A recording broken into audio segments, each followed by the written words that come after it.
Libre arbitre, faculté qu'a la volonté de choisir.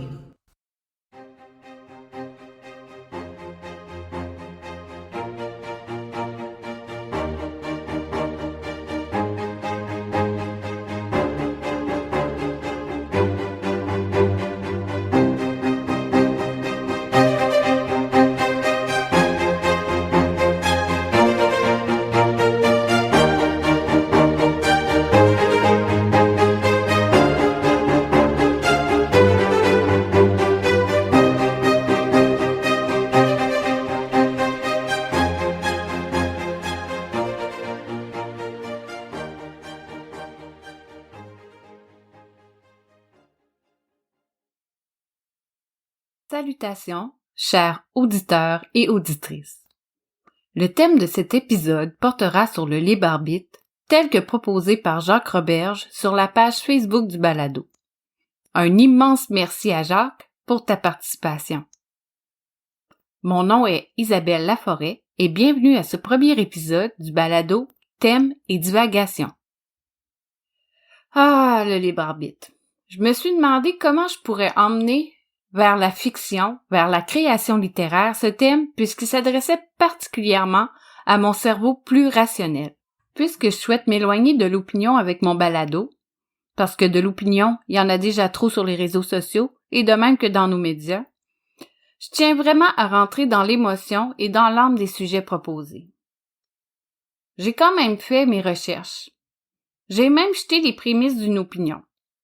J'ai alors décidé de vous parler des obstacles du cerveau humain qui le privent de ce libre arbitre. Pour ce faire, j'aimerais vous lire 2 citations de Spinoza qui m'ont particulièrement inspiré. La première se lit comme suit. « Est bon ce que je désire. Ce n'est parce que nous jugeons qu'une chose est bonne que nous la désirons, mais c'est parce que nous la désirons que nous la jugeons bonne. » Et la suivante. Les hommes se trompent en ce qu'ils se croient libres, et cette opinion consiste en cela seul qu'ils sont conscients de leurs actions, et ignorants des causes qui les déterminent. Voici le mini-peu d'opinion que je vais me permettre d'inclure ici. Je ne parlerai pas de l'automatisation de la réponse corporelle telle que démontrée par la neuroscience. J'aimerais porter ma réflexion sur un point de vue plus psychologique, disons. Je crois que pour faire des choix éclairés et exercer le plus possible notre libre arbitre, nous devons inévitablement amorcer un travail de recherche sur soi-même. Notre enfance et même notre vie utérine influenceraient notre cognition. Alors, je tenterai d'avancer que plus on se connaît soi-même, plus on deviendra affranchi de l'action et des décisions automatiques ou influencé par nos multiples biais cognitifs. C'est ce que mon texte littéraire de cette semaine va parler. Mais attention, je suis loin de prétendre que mon opinion soit la bonne, car elle est sûrement alimentée par mes propres distorsions cognitives.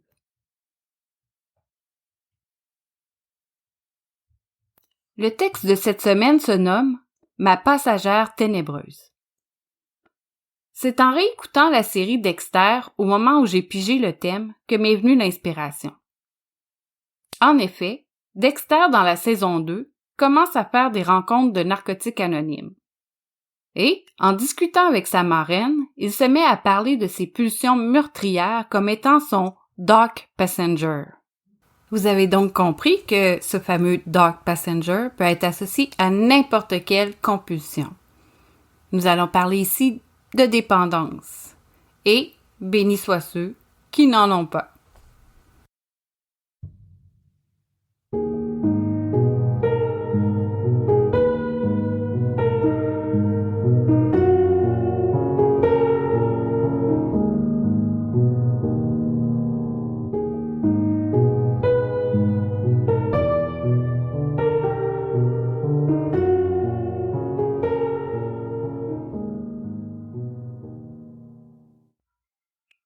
Ma passagère ténébreuse. Bonjour, toi qui te crois si forte. Toi qui exhortes, toi qui remportes, et toi qui es morte. Je reviens de loin pour te talonner, pour te réveiller, pour t'emmerder, pour te blesser. Pour toi, je ne suis que pulsion. J'enflamme tes émotions, tes distorsions et tes intentions. Oh, tu te crois plus forte que moi. Pourtant, je suis toujours là, près de toi et en toi. Je te guide, je te dirige, je te dis quoi faire, comment le faire, quand le faire.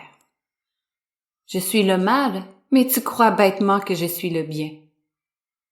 Tu aimes bien lorsque je te tiens la main et que je te rassure. Toutes ces justifications vaines qui t'emmènent à te convaincre que tu as raison. J'ai autant besoin de toi que de te mépriser, que de t'obnubiler, que de te torturer et de condamner. Je suis la créatrice de tes gestes vains. Je te pousse dans le ravin, dans le sans fin, dans le confin. Je suis l'Apocalypse et ta matrice. Je te porte en dominatrice, en fabulatrice, en narratrice. Tous ces désirs en toi engendrés te mènent par le bout du nez, à accomplir ce qui te rendra si minable, à tes yeux et aux leurs. Pauvre petite créature soumise et dépendante. Allez, compulse jusqu'à plus soif, jusqu'à la dégrafe, jusqu'à volte-face, jusqu'à l'efface. Je te meurs un peu plus chaque jour. J'adore tous tes détours, tous tes demi-tours et tes recours. Je te ris au nez, pourtant tu m'aimes. Tu me supplies dans tes prières, tes souricières et tes intérimaires. Mais attends, que fais-tu? N'y songe même pas, ne songe pas à mener ce combat surhumain de l'abstinence. Ne sais-tu pas que c'est perdu d'avance? Mais cesse de réfléchir, petit ingénu.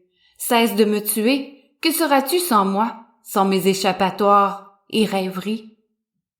Non, ne prononce aucun mot, tu me perdras à jamais. Tu as finalement fait tes choix. Ne vois-tu pas que je meurs? Mais qu'as-tu fait, stupide humaine? Qu'as-tu fait? Qu'as-tu fait? Qu'as-tu fait?